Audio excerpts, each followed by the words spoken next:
Até que ponto a gente pode entender que política tem algum envolvimento espiritual ou não?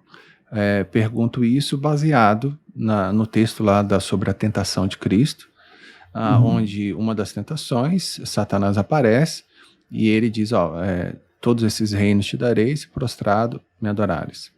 Em uhum, relação a isso, então algumas pessoas pensam, então de alguma forma Satanás ele tem alguma autoridade sobre os reinos, sobre, enfim, dos países, e ele exerce alguma influência.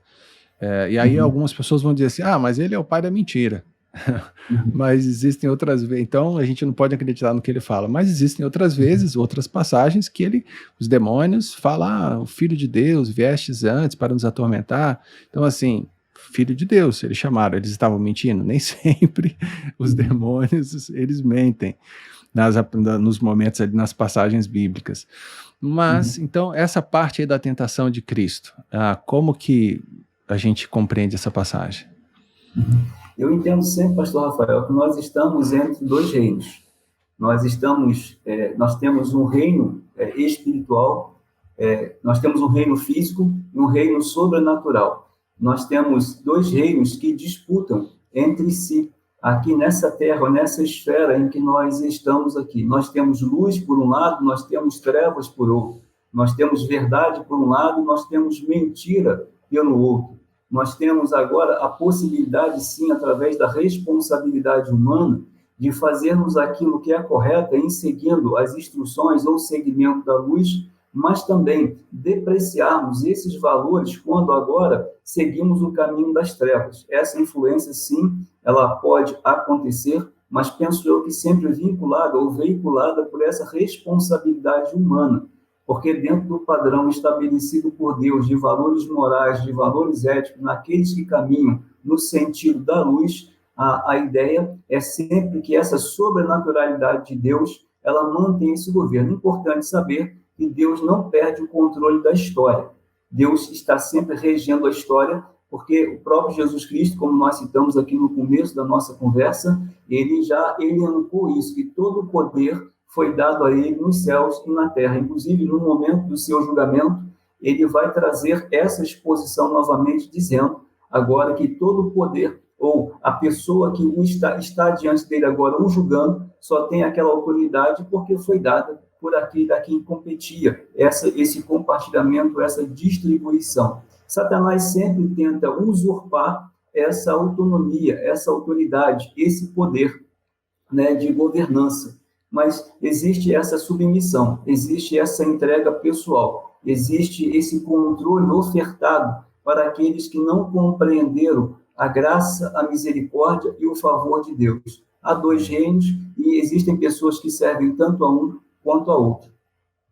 Então, por exemplo, acho que é uma passagem em Colossenses, Deus ele nos transportou do reino de Satanás para o reino do Filho do seu amor. Mas então Uhum, existe um reino de Satanás, que uhum, anteriormente as pessoas faziam parte e Deus os retirou de lá. Então existe um sistema, de alguma forma, organizado, de tanto uhum, que é um reino, sim, onde Satanás, de alguma forma, ele exerce autoridade. Então, uhum, a gente pode pensar que e o Satanás ele exerce influência nas políticas ao redor do mundo, uhum, nas autoridades ao redor do mundo. É correto a gente pensar isso. Políticas que muitas vezes vão desfavorecer os princípios cristãos, vão ofender a imagem do ser humano. Isso é um pensamento coerente a gente pensar dessa forma. eu Isso acredito que sim. imaginando sobre a vida daquelas pessoas, né, que de Sim. alguma forma, né, elas não entenderam o propósito da vida delas aqui na Terra. Sim, e o próprio Jesus vai dizer que nós não temos como servir a dois senhores. Ou nós estaremos sobre a égide e o controle de um, ou sobre o controle do outro. O que nós não podemos deixar de entender é que a regência, a soberania plena está nas mãos de um só, que é o Senhor. Perfeito. Satanás, sim, influencia a vida de alguns, vai usá-los dentro da sua competência maligna para os seus fins pessoais e particulares, mas a soberania, a regência plena, essa está nas mãos de Deus que não perdeu o controle da história. Eu não acredito na demonização da política. Eu não creio. Perfeito. Porque quando Deus estabelece um governo, inclusive, como eu disse, ao longo da história, se o próprio Deus colocou e permitiu que pessoas reinassem, governassem, seria um contrassenso com o caráter de Deus, se eu considerasse uma demonização.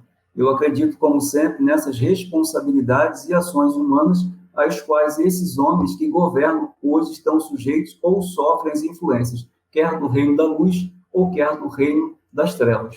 Mas não acredito, não, nessa demonização da política, não. Penso pelo contrário, que ela é necessária, ela é salutar se praticada dentro dos padrões corretos.